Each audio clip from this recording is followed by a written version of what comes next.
अस्सलाम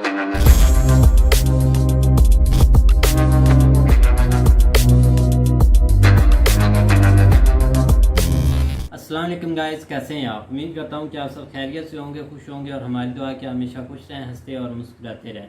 मेरा नाम है रहमान अनवर और मैं हूँ मोहम्मद और मैं हूँ ज़फ़र इकबाल।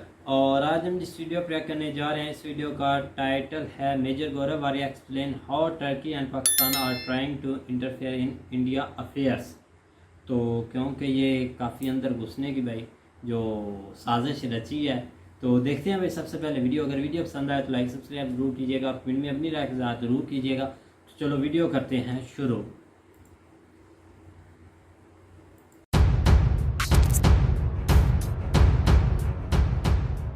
मुझे एक बात समझ में नहीं आती है, सर तन से जुदा, सर तन, ये कहाँ बेवकूफ़ी है यार? ये कब खत्म होगा मामला? ये सर तन से जुदा आप किसी का भी, आप देखिए ना, ये this should be declared a terrorist लोग। और जो भी सर तन से जुदा बोले, उसका जो टेरर लॉज हैं उसके अंडर उसका केस फाइल हो और उसकी ट्रायल अंडर टेरर लॉज हो। वो जो खुद मुसलमान है वो किसी दूसरे मुसलमान के लिए काफिर है, वो उसको बोलेगा कि नहीं यार वो तो बरेलवी है, सर तन से जुदा। अच्छा, वो अहले हदीस सरतन से जुदा, देवबंदी सरतन से जुदा, फलाना सरतन से जुदा। इसका तो कोई एंड नहीं है ना। It is not just related only to Hindus या आपस में एक दूसरे के सर। तो I think this nonsense needs to stop. मुझे अच्छा नहीं लगा जब आमिर खान जाके ना टर्की में अर्दोगान और उसकी फैमिली से मिला। मुझे क्यों नहीं अच्छा लगा? मुझे क्यों नहीं अच्छा लगता जब बॉलीवुड के और भी लोग ये जाके, बड़े बड़े जो सितारे हैं हमारे, ये जाके टर्की में शूट करते हैं। इनको पता नहीं है क्या? ये लंदन में जाके पार्टी करते हैं, इनको नहीं पता अनिल मुशर्रफ कौन है। मैं ये तो नहीं कह सकता कि यार हमसे पूछ लेते, बिकॉज वो हमें जानते ही नहीं होंगे, लेकिन I am sure at that level eight which Aamir Khan is, he is not a small person, he is not a everyday person, he can find out always. यार मुझे कोई फर्क नहीं पड़ता, मुझे कोई सभ्य बोले असभ्य बोले, मुझे सिर्फ एक चीज पता है कि मेरे देश के खिलाफ बोलोगे तो बेटा बाकी तुम्हारी जिंदगी आई विल इंश्योर जितनी भी बची है, you will spend in a wheel chair. तुम मुझे कुछ बोलो, ये एक्शन करो, वो करो, मुझे कोई फर्क नहीं पड़ता। I am very very clear, my country first always and every time, इसमें कोई शक नहीं है। और यही भारत की फॉरेन पॉलिसी होनी चाहिए। जब आपको पता है, टर्की को एक जेंटल रिमाइंडर देना पड़ेगा कि we can cause extensive damage, आप मत करो ऐसा, क्योंकि हारोगे आप ही। You cannot win against India. शराफत को कमजोरी न समझा जाए, क्योंकि अगर हम शुरू हो गए फिर लंबा खेल हो जाएगा। If you think that you can target an Indian citizen from outside, please remember that even you are not safe. जिंदगी भर जितनी भी जिंदगी बाकी है, you will keep on looking over your shoulder, because the Indian state will get you, right? The surgical strikes are proof, Balakot is proof, we will get you one way or the other. आप ये वो वाला भारत नहीं है जहाँ पे आप 26/11 करें और आप बोलें कि नहीं साहब, थोड़ा सा ना टर्की को हल्का सा पोक करके ना, कुर्दों को थोड़ा सा एक दिवाली की मिठाई भेजी जाए, ज़रा दोस्ती का पैगाम भेजा जाए, तो इनको भी पता लगे आटे तेल का भाव बहुत उछल रहे हैं लोग। जय हिंद दोस्तों, मैं हूं मेजर गौरव आर्या और आप देख रहे हैं डिफेंसिव ऑफेंस। इस वीडियो को लाइक करिए, उस चैनल को सब्सक्राइब जरूर करिए। मुझे लगता है वैभव कि ये पूरा जो मामला था ना, कि एक कजाक जो है कजाकिस्तान से आया, वो सेंट्रल एशियन रिपब्लिक से, और फिर रूस गए अपने पेपर बनाने के लिए। तो इसका ये था कि सबसे पहले भाई ये रूस जाएंगे, अपने कागज़ बनाएंगे, और कागज़ बना के, और क्योंकि ये ना आपके जितने भी हैं, ये तुर्कमेनिस्तान वगैरह, कजाकिस्तान वगैरह, किर्गिस्तान वगैरह, ये 4-5 स्टेट्स हैं वहाँ पे जिनको सेंट्रल एशियन स्टेट्स हम बोलते हैं, या central Asian republics, and all these are actually formally USSR. तो यहाँ पे फर्स्ट और सेकंड लैंग्वेज अभी भी काफ़ी लोगों की रशियन है, रशियन समझते हैं, रशियन कल्चर को समझते हैं, उनका ज़्यादातर खान पान with a little bit of variation, but these are Muslim states, but in spirit largely Russian, और रशिया के इनके साथ बड़े अच्छे संबंध हैं। तो ये जो टेररिस्ट था, ये गया वहाँ पे, एंड और रशिया पहुँचने में, क्योंकि अगर आप रशियन बोलेंगे, रशियन जैसे आपके फेशियल फीचर्स होंगे, तो वहाँ पे शक नहीं होगा। वहाँ से कागज़ बनवा के रशिया से फ्लाइट पकड़ के भारत आने का प्लान था कि भाई भारत पहुंचेंगे, भारत पहुंच के टारगेट करेंगे। उस पर मैं बात पे आता हूं। पहले मैं बताता हूं कि एक ऑल्टरनेट रूट भी इन लोगों ने सोच रखा था कि साहब अगर रूस से काम नहीं बनता है तो आप एक काम करेंगे, रूस से वापस आप सेंट्रल एशियन रिपब्लिक्स आएंगे, वहां से आप अफगानिस्तान आएंगे, अफगानिस्तान से पाकिस्तान, और पाकिस्तान से फिर भारत जाने की आप कोशिश करेंगे। एक तो ये चीज है। अब प्लान में खलल यूं पड़ा कि रशियन स्टेट सिक्योरिटी ने पकड़ लिया उसको, they caught hold of him और उसका इंटरोगेशन करा। The idea was to target a senior political leader of the ruling regime of India. That was the main idea, that किसी सीनियर को, कौन हो सकता है senior? It can be the prime minister, it can be the home minister, it can be the defence minister, it can be anybody, कोई भी हो सकता है, हमें नहीं पता, we can only guess. But अगर इतना बड़ा ऑपरेशन कोई कर रहा है तो I don't think it was Nupur Sharma. अगर कोई इतना बड़ा ऑपरेशन कर रहा है, अच्छा, ट्रेंड इन टर्की। अब तार कहां से जुड़ते हैं वैभव कि trend in Turkey, Turkey is the gateway to Syria. जो भी इस्लामिक स्टेट जाएगा, जो भी अलकायदा ज्वाइन करेगा, he will go via Turkey. Turkey exercises control, geopolitical control और geostrategic control by using terrorist outfits and by dealing in oil through various illegal subsidiaries. Turkey का धंधा है, side धंधा है। तो टर्की क्या करता है कि ऑयल की बात हम छोड़ देते हैं फिलहाल के लिए, तो हिंदुस्तान से भी गए जो लड़के गए थे केरला से, some youth went and they said कि हमें जिहाद लड़ना है वहां पे, तो वो भी पहले तुर्की गए। सबको पता है आप तुर्की जाइए, फिर वहाँ पे आपकी टर्किश इंटेलिजेंस आपके लिए कागज़ वागज़ बनाती है, जो भी आप कागज़ के चाहिए, आपको कुछ भी चाहिए, दे विल फैसिलिटेट। फिर आप जाइए वहाँ पे और आप सीरिया में लड़िए, ये जानते हुए कि लोग वापस नहीं आएंगे, इनके लिए काफ़ी इंपॉसिबल होगा वापस आना, और अगर वापस आएंगे तो टर्की अलाउ नहीं करेगा। It's a one way street. सांठगांठ हुई टर्किश इंटेलिजेंस की और पाकिस्तान के ISI की कि एक ऐसा मिशन लॉन्च करा जाए। जो तैयब अर्दोगान है उसके टारगेट्स लाइफ में कुछ और है Vaibhav, if I can put it that way. उसको लगता है कि मैं खिलाफत दोबारा जमा रहा हूं और मैं खलीफा बनूंगा। अच्छा, इनकी जो लड़ाई है सऊदी अरब से, वो आज की नहीं है, वो बहुत पुरानी है। In fact the very famous battle of Haifa, जिसमें जोधपुर लांसर्स गए थे, वो बड़ी फेमस लड़ाई है जोधपुर लांसर्स की। जब अडानी ने पोर्ट खरीदा था, he tweeted also about the Jodhpur lancers. तो मैं जोधपुर गया था, तो I stayed in that mess which is the first officers mess of the Indian Army.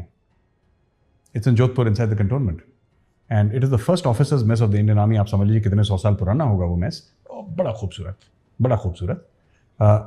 तो हाइफा की जो लड़ाई हुई थी वो किसके खिलाफ हुई थी? वो टर्किश फोर्सेस थी उस जमाने में, ऑटोमन एम्पायर, उस जमाने की बात कर रहा हूं मैं। सो जो लॉरेंस ऑफ अरेबिया की हम बात करते हैं, कर्नल थॉमस एडवर्ड लॉरेंस, वो लॉरेंस ऑफ अरेबिया कहते हैं, और बड़ा फेमस नाम है गुरिल्ला वॉरफेयर का, जिन्होंने अरब ट्राइब्स को जोड़ा था। उनकी बड़ी मशहूर किताब है वैभव, मैं तो रीडर्स को रिकमेंड करूंगा, 7 पिलर्स ऑफ विजडम। बड़ी ज़बरदस्त किताब है, you must read it for all those interest in military histories. वो किताब एक बाइबल का दर्जा रखती है for people who are interested in military history and tactics and all that. So ये सब किसके खिलाफ था? ये ऑटोमन एम्पायर के खिलाफ था, यानी तुर्की के खिलाफ था। ये तब से इनकी लड़ाई चलती आ रही है। अब हरमैन शरीफ कहाँ पे? वो तो सऊदी अरेबिया में। अब मक्का मदीना कहाँ पे? सऊदी अरेबिया में। सो जब तक ये दोनों चीज़ें सऊदी अरेबिया में हैं और तेल सऊदी अरेबिया के पास है, Saudi Arabia is hence the moral and spiritual and de facto ruler of the Muslim world. ठीक है, मतलब इसमें कोई आर्ग्यूमेंट नहीं है, लोग मानते हैं, even Pakistan agrees and everybody agrees कि भाई सऊदी अरब ने जो कह दिया, OIC वही चलाता है, पैसे वही देता है, तो that is how it is. उनको डिथ्रोन करने के चक्कर में है ये एर्दोगान, क्योंकि इसका दिमाग खराब है ना इस आदमी का भी। इसको भी ये लगता है कि किसी तरीके से साहब मैं अपना पूरा जो उम्मत है उस पर रूल कर जाऊं, मैं खलीफा बन जाऊं, ये बन जाऊं। तो इसके दिमाग में वो है, पुराने घोड़े दौड़ा रहा है वो सहराओं में। अब इन्होंने प्लान बनाया ISI के साथ। बात ये थी कि ये जो शख्स था, ये फ्लाइट पकड़ता रशिया से। अगर हम ये कहते हैं कि पहला प्लान इनका सक्सीड हो जाता और उसके कागज बन जाते और FSB उसको नहीं पकड़ता, रशियन स्टेट सिक्योरिटी नहीं पकड़ता उनको, which is basically a successor of the infamous और famous KGB by the way. वही लोग हैं, वही उनके जड़ें हैं उनकी, उनके साथ जुड़ी हुई। तो फिर क्या होता कि रशियन पासपोर्ट से इंडिया आता, इंडिया में असेट्स किसके हैं? आईएसआई के। आईएसआई के लोग फिर उसको इमीडिएटली आते हुए सबसे पहले क्या होता है कि you take the person to a safe house. तो आपका कवर होता है कि भाई मैं एक टूरिस्ट हूं, मैं रशियन टूरिस्ट हूं, तो रशियन टूरिस्ट है, फ्रेंडली कंट्री है, वेलकम साहब। तो उसको शिफ्ट करा कहीं पे या ओपनली भी रखा, तो कौन पूछ रहा है उसको? फिर उसकी ब्रीफिंग करी और उस तरीके से वो रहता यहाँ पे 4-5-6 महीना, जितना भी रहता, स्कोप आउट करता, हर चीज़ रेकी करता, रिकॉनेसेंस करता, टारगेट आइडेंटिफाई करता, कौन एक शख्स है जो कि टारगेट है, वो घर से कब निकलता है, घर वापस कब जाता है, कोई जगह है जो बार बार वो फ्रीक्वेंट करता है, कोई रास्ता है जो बार बार वो लेता है, कोई जगह है जहां पे वो शख्स रुकता है ना, समथिंग। तो या तो ये लोग बेवकूफ हैं जो सोचते हैं कि प्राइम मिनिस्टर ऑफ इंडिया को ये लोग या होम मिनिस्टर ऑफ इंडिया को ये लोग अटैक करेंगे। प्राइम मिनिस्टर की सिक्योरिटी इतनी एयरटाइट है, स्पेशली जब से एसपीजी आई है। इंदिरा गांधी के टाइम पे तो एसपीजी नहीं थी, राजीव गांधी के टाइम पे थी, लेकिन वो एक चीज़ हो गई कि श्री पेरम्बदूर में वो हो गया एक्सीडेंट, वन ऑफ केस हो गया, बट एसपीजी सिक्योरिटी एकदम ज़बरदस्त। तो अगर कोई सोचता है सुसाइड बॉम्बर आके चिपक जाएगा और ब्लास्ट कर लेगा, तो भाई ये बेवकूफ़ों के, जो अहमकों के ख्वाब हैं, वो देख रहे हैं लोग, इसका तो कुछ बनेगा नहीं। लेकिन इसके रिपरकशंस इन्होंने सोचे नहीं। अच्छा, पाकिस्तान की पुरानी आदत है वैभव, ये कभी रिपरकशन नहीं सोचता, फिर बाद में ये लोग छटपटाते हैं।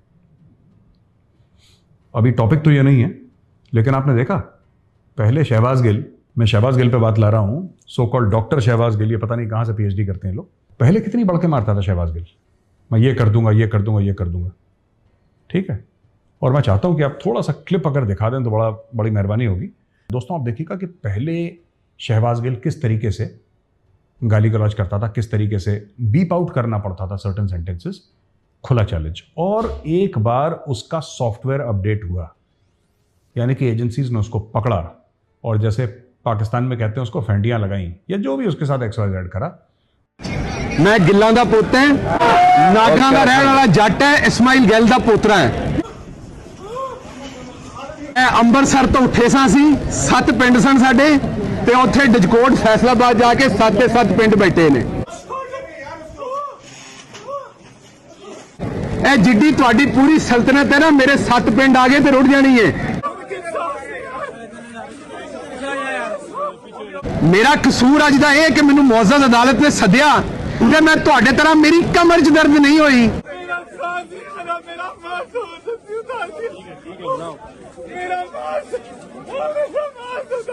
उसका ये हाल हो गया 2 दिन के अंदर कि बच्चे की तरह बिलक बिलक के रो रहा है ना। तो ये this is a typical Pakistani mindset कि बड़बोले हैं, बकवास कर दी, बाद में 2 थप्पड़ मारे तो माई बाप करके पैर छू रहे हैं। तो इन्होंने ये पहले भी ये करा था। इनकी लड़ाइयाँ भी वैसी नहीं है वैसे, 1965 की लड़ाई भी वैसी रही, इनकी 71 की भी वैसी रही, इनकी कारगिल की भी वैसी रही। पहले अटैक कर दिया, मुजाहिदीन जिहाद फी सबीलिल्लाह, जूते पड़े तो इनका प्राइम मिनिस्टर भाग रहा है, बिल क्लिंटन के पैर पकड़ रहा है, जी बचा लो, जान फंस गए जी, अब सानू फंस गए। That is how they are. Anyway, coming back to this point, Turkish intelligence is notorious for this. और हमें एक बात तो हमें समझनी पड़ेगी ना, कश्मीर के खिलाफ जो भी दुनिया भर में मीडिया पे बकवास होती है, there are so many Kashmiris who have settled in Turkey, Indian Kashmiris who are settled in Turkey, और वहां से वो लोग ये पूरी बकवास करते हैं with full state support and money. Correct? एक तो ये चीज है। दूसरी चीज है कि टर्की also finances Arabs, ठीक है ना। और हम पहले भी बता चुके हैं किस तरीके से अल जजीरा और कतर का और टर्की का हाथ रहा है अरब स्प्रिंग में। लेकिन अरब स्प्रिंग की बात ना करते हुए, लेकिन फिर भी आप देखिए कि इंडिया के खिलाफ जो भी अरब्स बोलेंगे, मैं एक बात कह रहा हूँ, ज़्यादातर जो अरब्स बोलेंगे भारत के खिलाफ, या वो कोई नूपुर शर्मा का केस हो गया, कश्मीर का मसला हो गया, जो भी हो गया XYZ, most of them don't stay in Arab countries, क्योंकि अरब कंट्रीज में इतनी इजाज़त नहीं है कि आप अपना मुंह खोल लें, है ना। अरब कंट्रीज में आप, Arab countries are friendly regimes. अगर आप भारत के खिलाफ कुछ बोलेंगे तो बोलेगा ये शेख इधर तो देख, जेल के अंदर सीधा। और वहाँ पे फिर Pakistani frontier, they do all that outside. तो यूएस में कोई बैठा है, कोई कनाडा में बैठा है, कोई लंदन में बैठा है, अरब्स हैं who do all this at the best of Turkey. So Turkey is, देखो मैं कह रहा हूँ कि ना वी शुड स्टार्ट ऑफ, है ना, we should start off above. एक किसी का प्रपोजल था कि गो टू टर्की, मैंने आई सेड नो यार, आई एम नॉट कंफर्टेबल। मैं ये नहीं कह रहा कि बैन वैन ये सब मेरे मन में नहीं है बात, मैंने बोला यार मैं कंफर्टेबल नहीं हूँ टर्की जाने। देखो once you know that a country is against your country, once you know that a country is actively working, it's intelligence services are actively working, there is a sense of discomfort, there is a sense of anger and sadness also. तो मेरा ये कहने का मतलब है कि यार ये जिस तरीके से टर्की करता ना, वी मस्ट, मैं तो कह रहा हूँ वैभव कि अगर सिर्फ भारतीय ये इरादा पक्का कर लें कि टर्की में जाके डेस्टिनेशन वेडिंग नहीं करेंगे अपनी, उसको बहुत जोर का 440 वोल्ट का झटका लगेगा टर्की को, पहली चीज़। दूसरी चीज़, मुझे लगता है कि बॉलीवुड जो अपनी फिल्म शूटिंग करते हैं ना, टर्की में गए और ये सब करा, ये सब इनको बंद कर देना चाहिए। They should realise. मुझे अच्छा नहीं लगा जब आमिर खान जाके ना टर्की में एर्दोगान और उसकी फैमिली से मिला। मुझे क्यों नहीं अच्छा लगा, मुझे क्यों नहीं अच्छा लगता जब बॉलीवुड के और भी लोग ये जाके, बड़े बड़े जो सितारे हैं हमारे, ये जाके टर्की में शूट करते हैं। इनको पता नहीं है क्या? ये लंदन में जाके पार्टी करते हैं, इनको नहीं पता अनिल मुसर्रत कौन है। मैं ये तो नहीं कह सकता कि यार हमसे पूछ लेते, बिकॉज वो हमें जानते ही नहीं होंगे, लेकिन I am sure at that level eight which Aamir Khan is, he is not a small person, he is not a everyday person, he can find out always. यार इनको मैं बताता हूँ कि अब जैसे लंदन गए, तो लंदन में अभी हाई कमीशन में तो नहीं जाते होंगे, क्योंकि लंदन इतनी बार जाते हैं, इनके घर भी हैं वहाँ पे, ये जाते हैं, इनके दोस्त हैं पुराने, बोला अच्छा ये इसका दोस्त है, उसको तो चलो पार्टी करते हैं। अब ये तो हर समय ना पार्टी करते, क्यों करते हैं इतनी पार्टी, मुझे आज तक समझ में नहीं आया। काम कर लो यार, लेकिन अब पार्टी करी, किसके यहाँ गए तुमने, कौन है वो जो तुम्हें इन्वाइट कर रहा है, उसके एंटीसीडेंट्स को जैसा हमें नहीं पता था। ये तो पान मसाले वाली ऐड हो गई कि जनाब हमें क्या पता पान मसाले में क्या होता, तुम्हें नहीं पता, बोलो ज़बां केसरी, तुम्हें नहीं पता उसके अंदर क्या है, तुम्हें पता है ना, फिर why should you do something like that. तो बड़े करते हैं लोग। तो बात यह है ना कि जैसे दाऊद इब्राहिम की बात है, क्रिकेट मैचेस में भी कई दिखते हैं कि इनके साथ फोटो खिंचा रहे हैं। अगर आपको नहीं पता वहां पे दाऊद इब्राहिम आने वाला है, अगर आपको नहीं पता कि उस क्रिकेट मैच में, उसके बाद आपने क्या एक्शन करा, आप बोले साहब मुझे नहीं पता था, दाऊद आया वहां पे, मैं छोड़ के चला गया। पर आपको भी फोटो खिंचानी है दाऊद के साथ, आपको भी अगली फिल्म के लिए फंडिंग चाहिए, आपको भी प्रोटेक्शन चाहिए बॉम्बे। तो ये सब चीज़ें हैं, इट्स एक इकोसिस्टम है, there is a symbiosis, they feed off each other and that is how it works. But coming back to the main point, Vaibhav, about Turkish intelligence and the ISI work very closely together against India. और ये सब जो पूरा नूपुर शर्मा वाला मामला है, ये जितना भी इसके बारे में रेज हुआ है वर्ल्ड वाइड, ठीक है, उसमें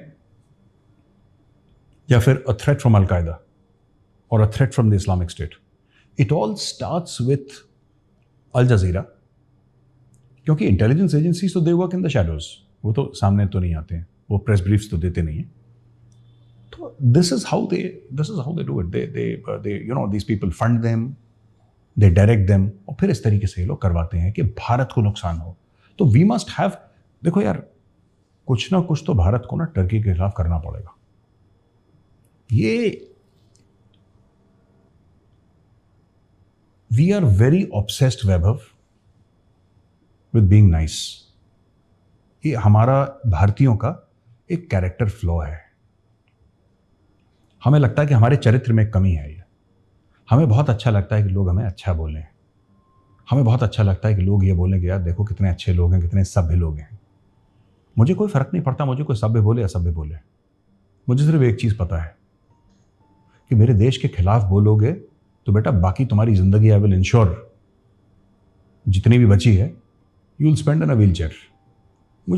तुम मुझे कुछ बोलो, ये एक्शन करो, वो करो, मुझे कोई फ़र्क नहीं पड़ता। I am very very clear, my country first always and every time, इसमें कोई शक नहीं है। और यही भारत की फॉरेन पॉलिसी होनी चाहिए। जब आपको पता है टर्की ये कर रहा है, आप एर्दोगान से मिलिए और एर्दोगान को एक बार, मोदी जी जो है ना, एर्दोगान को बता दें कि भाईजान देखो ऐसे है, अगर तुम करोगे ना ठीक है, तो तुम ये मत सोचना तुम भी रिबेल से लड़ रहे हो ना, फ्रीडम फाइटर्स ही है ना वो लोग, अपने आप को कहते हैं, ठीक है। और सबसे बड़ा कुर्द कौन था? Salahuddin Ayyubi was a Kurd. It will not take India long to manufacture another Salahuddin Ayyubi. फिर तुम्हें दिक्कत होगी, फिर तुम्हें परेशानी होगी, क्योंकि यार अगर तुम फंड कर सकते हो तो हमारे पास तो तुर्की से ज़्यादा पैसा है, 10 गुना ज़्यादा पैसा है। फिर नहीं Vaibhav, let me ask you question, इसका अंत कहाँ पे है? हम कहते हैं कुर्दों को कि हम कुछ नहीं करेंगे, अपना बैंक अकाउंट दो बेटा, ये लो $100 मिलियन, और हम तुम्हें हर महीने $100 मिलियन देंगे। और एक काम करो, तुम टर्की ना बीच अंकारा में जाके तुम भांगड़ा कर दो जरा एक बार। In the end it is all about money. Everything is available in the weapons market. Long distance missiles are available, everything. If you have the cash, the weapon system is available for you. आप खरीद। जो Kurd हैं वो and they have been fighting against the Turkish state for a very long time. ये आज की लड़ाई नहीं है, बहुत पुरानी लड़ाई है।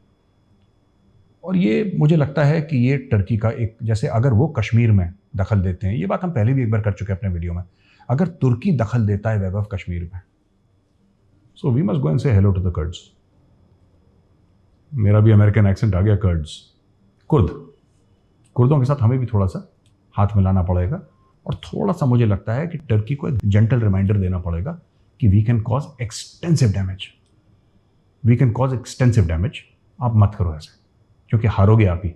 नहीं गाइस, तो जैसे कि आप वीडियो देख रहे थे, तो वीडियो ये टॉपिक भाई यही है कि भाई इस वक्त जो है ना भाई टर्की के और भारत के इस वक्त जो रिलेशन है ना, उनमें दरार आने वाली है या आ गई है। आपका क्या भाई मानना है? मेरा तो ये मानना है कि भाई आ गई तो है। ये काफ़ी उठा हुआ है, लेकिन अभी तक हमें तो देखने को मिलता है सिर्फ यूट्यूब पर, लेकिन अभी तक ऑफिशियली कोई स्टेटमेंट या इंडिया का कोई रिस्पॉन्स हमें देखने को नहीं मिला। हाँ तक कि हाँ यूट्यूब पर काफ़ी हलचल मची हुई है कि भाई यही है ना मीडिया, सोशल मीडिया यही है। नहीं, अभी तक सोशल मीडिया और ऑफिशियल स्टेटमेंट में काफ़ी फ़र्क होता है। अगर वो स्टेटमेंट देते हैं ना, फिर तो मामला हैवी हो जाना है, लेकिन अभी तक इंडिया ने कोई रिस्पांस नहीं दिया। और रिस्पांस देंगे, लेकिन एक अच्छी बात है, लेकिन बातें काफ़ी इंटरेस्टिंग है कि वो टारगेट तो करेगा, क्योंकि फ़ायदा उठा रहा है रशिया से। रशिया और इंडिया के ताल्लुकात काफ़ी अच्छे, अगर आता है तो कोई पूछने वाला नहीं है। जैसे कि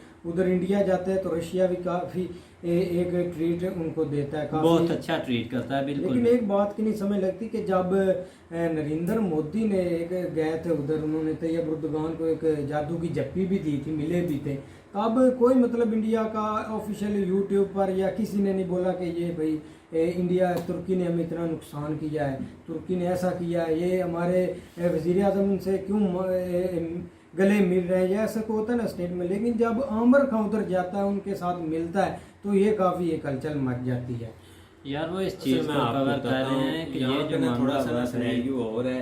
एक बंदा जो है ना वो तुर्की में ट्रेन हुआ है, लेकिन अब अभी तो ये एक सोशल मीडिया के ऊपर चल रही है। उन्होंने पकड़ लिया, रशिया वालों ने उसकी तहकीक की, वो तुर्की जो है ना वहाँ से निकला, बेसिक वो रहने वाला कजाकिस्तान का था वो बंदा।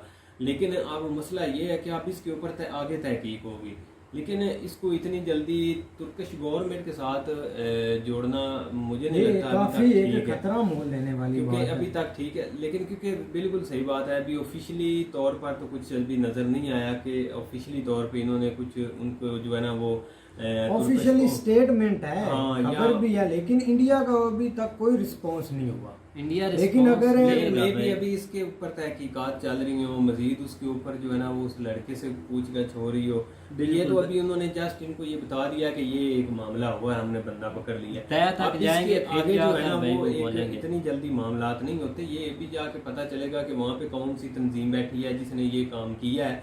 ज़ाहिर बात है इस तरह डायरेक्ट गवर्नमेंट इस तरह के कामों में मुझे नहीं लगता इन्वॉल्व होती है, लेकिन इस पे कुछ कह भी नहीं सकते। जिस तरह आप वो जोड़ रहे हैं ISI के साथ, पाकिस्तान इंटेलिजेंस एजेंसी के साथ, तो उसमें भी अब मुझे नहीं लगता कि ये कितनी इसमें हकीकत है। एक बात की नहीं समझ लगती कि मेजर साहब की हमने हर वीडियो, यहाँ तक कि पूरा यूट्यूब इंडियन जो भी लोग हैं यही सोचते हैं कि कोई इंटेलिजेंट एजेंसी नहीं है, ISI यही है ना उनके बकौल के, कुछ भी नहीं है। लेकिन जब भी ऐसा मामला आता है तो सबसे पहले उनको मुलव्वस करते हैं बीच में कि इनका हाथ हो सकता है। एक बात की ये नहीं समझ लगती, लेकिन एक बहुत गलत इन्फॉर्मेशन है। अगर इंडिया लोग सोचते होंगे तो अगर ये तुर्की पर या कुछ हमला या सर्जिकल स्ट्राइक या ऐसा सोचते भी हैं नहीं, इस तो तरह नहीं होना। इससे यार, अब ऐसे कुछ मेरी नहीं बात होता। सुन लो यार, अच्छा, को सुन, पता है बताओ, आपको बताओ।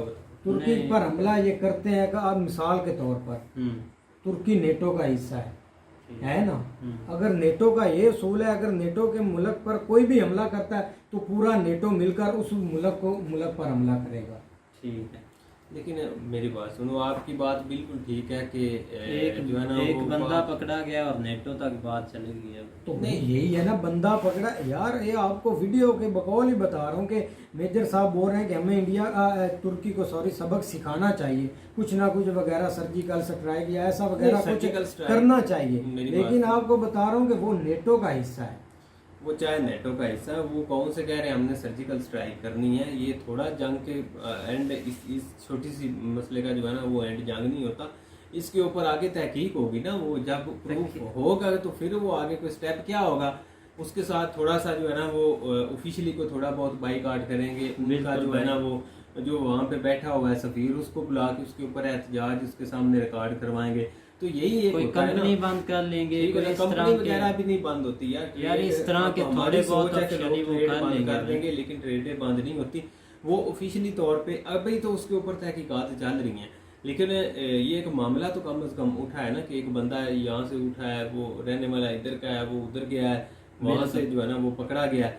लेकिन अगर वो आगे आ जाता जिस तरह उसने मतलब एज ए विजिटर, तो वो आगे उसका नुकसान भी हो सकता था।